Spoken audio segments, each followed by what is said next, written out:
Армысыздар ас үй ханшайымдары. Бүгін сіздермен жасалуы өте оңай салаттың рецептісімен бөлісетін боламын. Ол үшін бізге алдымен осындай бос құрғақ ыдыс қажет болады. Осы ыдысымызға 2 жұмыртқамызды салып, оның үстіне шамалы шымшым тұзымызды салып, одан кейін шанышқымыздың көмегімен жақсылап араластырып алатын боламыз. Дәл осы ретпен алдын ала қызып тұрған табамызда жұмыртқамызды құймақ тәріздес етіп пісіріп аламыз. Міне, алдымен бірінші бетін, одан кейін келесі бетін пісіріп дайындап аламыз.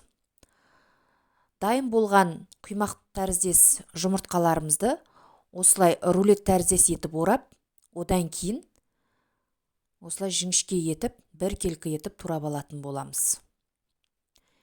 Келесі кезекте бізге қияр қажет болады.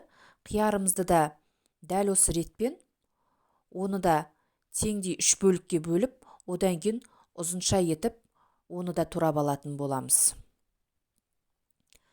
Дәл осы рецепт ұнап жатса, каналыма тіркеліп, лайк басып, өз пікірлеріңізді қалдырып кетсеңіздер болады.